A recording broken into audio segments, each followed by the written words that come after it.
Die Taiga war an diesem Tag dumpf und schwer, als wäre sie in ihrem eigenen Atem erstarrt. Der Frost war trocken, böse. Er kniff nicht in die Haut, sondern zerschnitt sie und kroch durch die Kleidung bis auf den Körper. Jeder Atemzug schmerzte in der Brust, die Luft wirkte dicht, fast fest, und man musste langsam, vorsichtig atmen.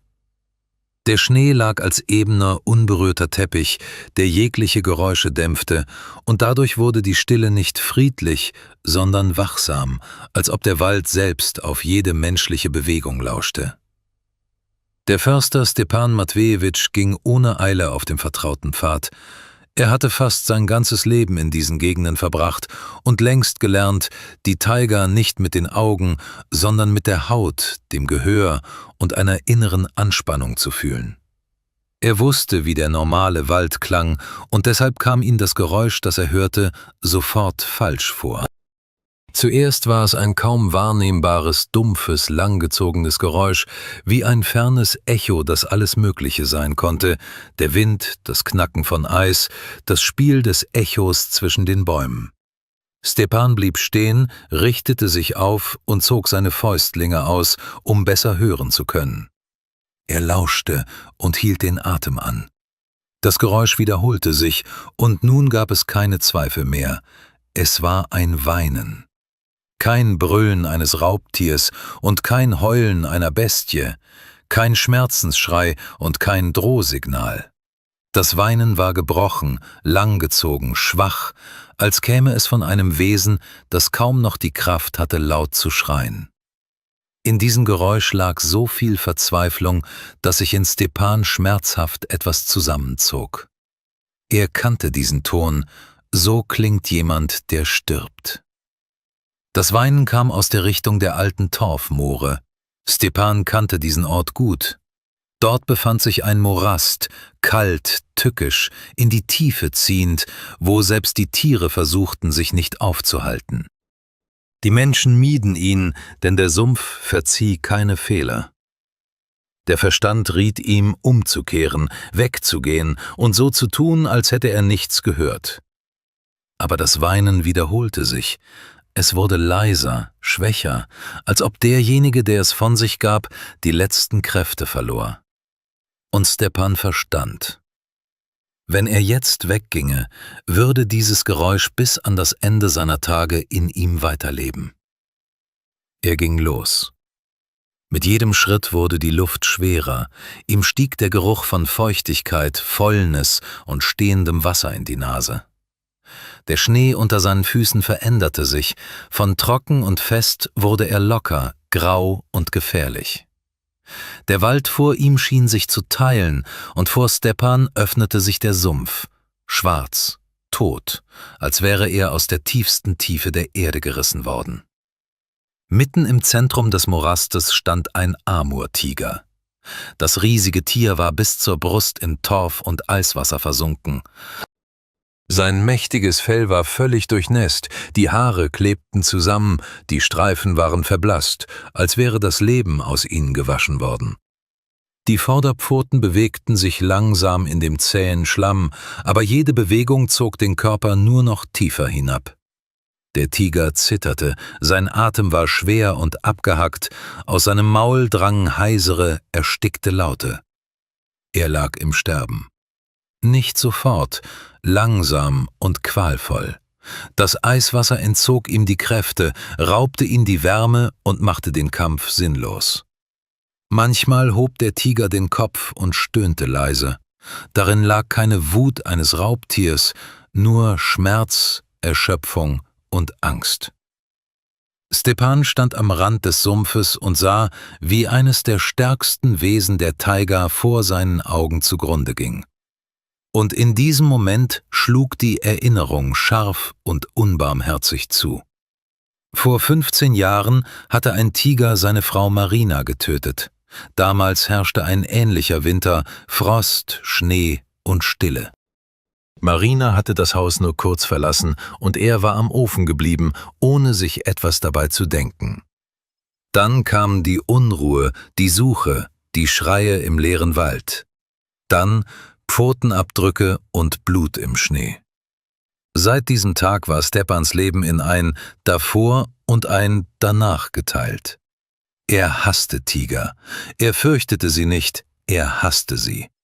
Für ihn waren sie zu einem Symbol des Verlusts, des Schmerzes und der Leere geworden. Aber jetzt stand nicht dieser Tiger vor ihm. Vor ihm befand sich ein Lebewesen, das in eine tödliche Falle geraten war. Der Tiger hob den Kopf und sah ihn an. In diesem Blick lag keine Bedrohung, es gab keine Bosheit, da war ein Flehen, leise, ohne Worte, aber vollkommen klar. Stepan verstand, wenn er sich jetzt abwandte, würde er nicht das Tier verraten, er würde sich selbst verraten. Die Entscheidung kam nicht sofort, aber sie war endgültig. Stepan atmete scharf aus, drehte sich um und rannte zur Waldhütte. Er wusste, dass jede Minute im eisigen Wasser dem Tiger das Leben entzog und kaum noch Zeit blieb. Von einer Anhöhe aus beobachteten zwei Wilderer das Geschehen. Sie schauten durch ein Fernglas, ohne einzugreifen. Einer von ihnen, mit dem Spitznamen Smai, erkannte sofort den Wert dessen, was er sah. Ein lebender Amur-Tiger war eine Menge Geld wert. Er beschloss, das Tier muss lebend gefangen werden, um jeden Preis. Stepan erreichte die Waldhütte, rannte auf den Hof und schnappte sich alles, was nützlich sein könnte: Bretter, ein Seil, eine alte Handwinde. Als er bereits hinausging, bemerkte er Spuren, fremde, frische Spuren. Jemand war vor kurzem hier gewesen, das alarmierte ihn, aber es blieb keine Zeit, der Sache auf den Grund zu gehen. In diesem Moment traten Smai und Witjok mit Waffen vor ihn. Smai sprach ruhig und selbstbewusst und bot an, im Austausch gegen einen Anteil bei der Bergung des Tigers zu helfen. Als Stepan sich weigerte, erinnerte Smai an Marinas Tod, kalt, emotionslos, genau wissend, wo er treffen musste.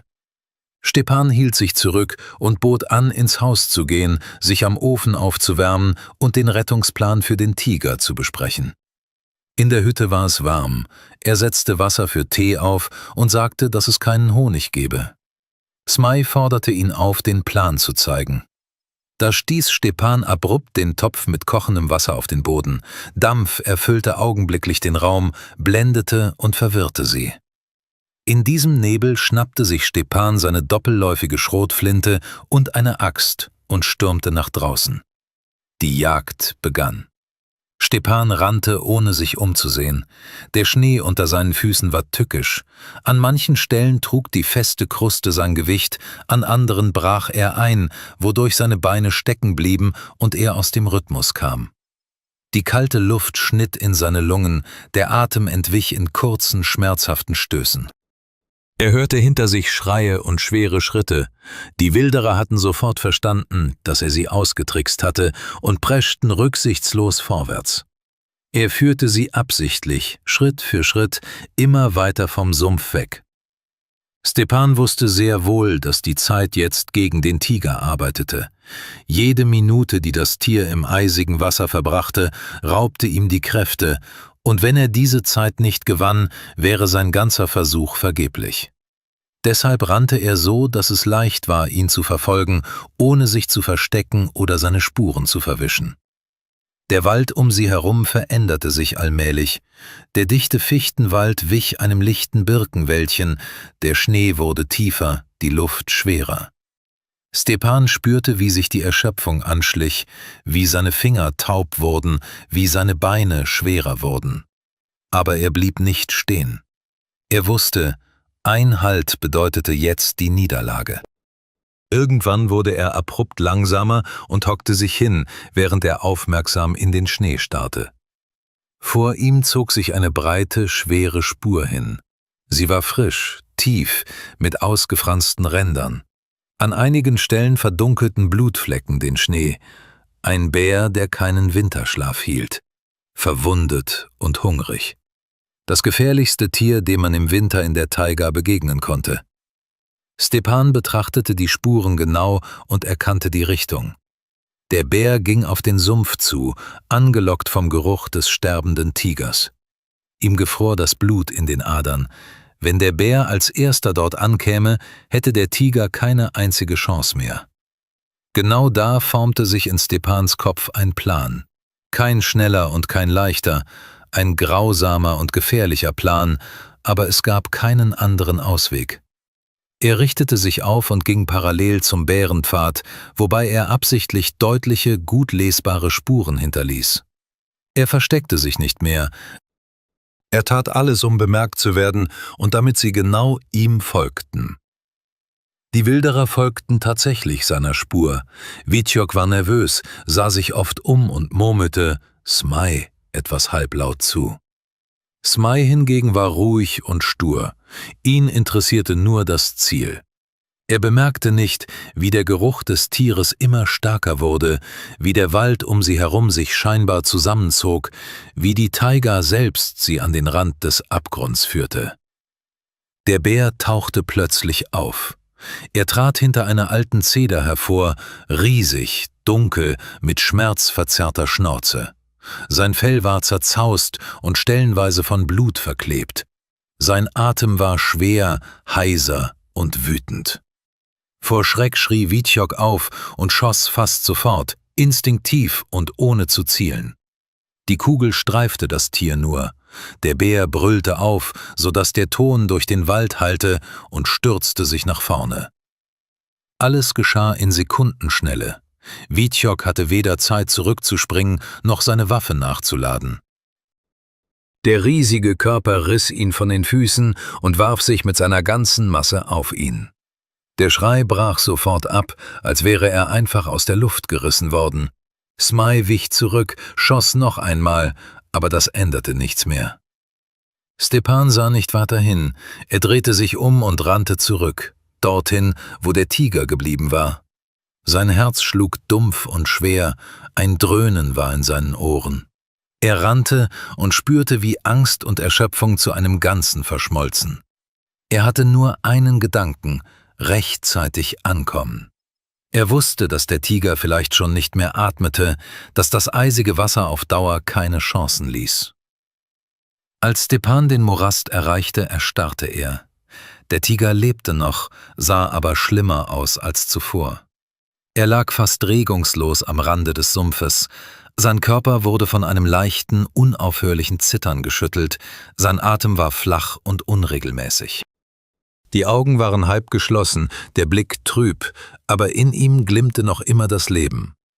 Stepan machte einen Schritt nach vorne und in diesem Moment hörte er ein Knurren. Aus dem Wald kam langsam der Bär. Verwundet, rasend vor Schmerz und vom Blutgeruch, war er noch gefährlicher geworden.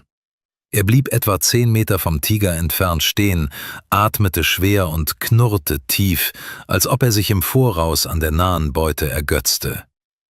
Der Tiger hob trotz seiner Schwäche langsam den Kopf. Selbst jetzt, an der Schwelle des Todes, blieb er ein Raubtier und hatte nicht vor, kampflos aufzugeben. Stepan begriff, dass er in der Falle saß. Er konnte nicht auf den Bären schießen, jeder Schuss hätte einen sofortigen Angriff auf ihn selbst bedeutet. Er konnte nicht weggehen, dann wäre der Tiger verloren. Kaltes Kalkül und Angst verschmolzen zu einem schweren Gefühl. Und in diesem Moment knackte hinter seinem Rücken ein Zweig. Stepan drehte sich langsam um.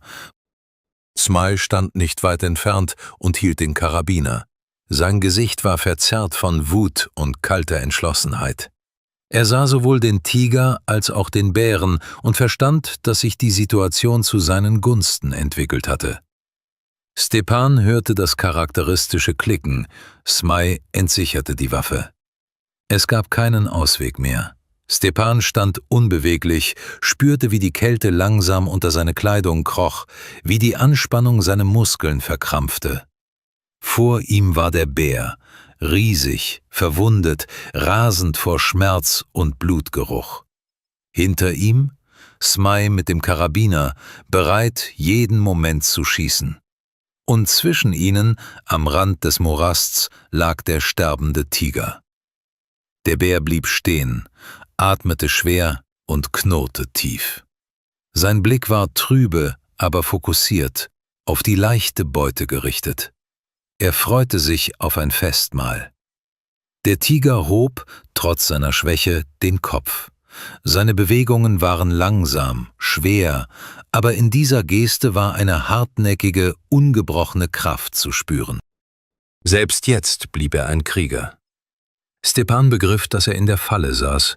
Auf den Bären zu schießen bedeutete, selbst umzukommen, einen Schritt zurückzutreten, den Tiger dem sicheren Tod zu überlassen.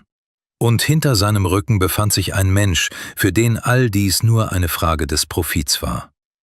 Stepan hörte Smajs Atem, spürte seinen schweren Blick und wusste, dass keine Zeit mehr blieb. Die Entscheidung kam plötzlich. Er drehte sich abrupt um und schoss mit einer Doppelladung in den Boden zwischen sich und dem Bären. Das Getöse hallte über den Sumpf, Schlamm, Torf und Schnee wirbelten wie eine dichte Wand auf. Der Bär brüllte auf, geblendet und betäubt, und stürmte zur Seite, dorthin, woher der menschliche Geruch kam. Ein Kampf auf Leben und Tod begann.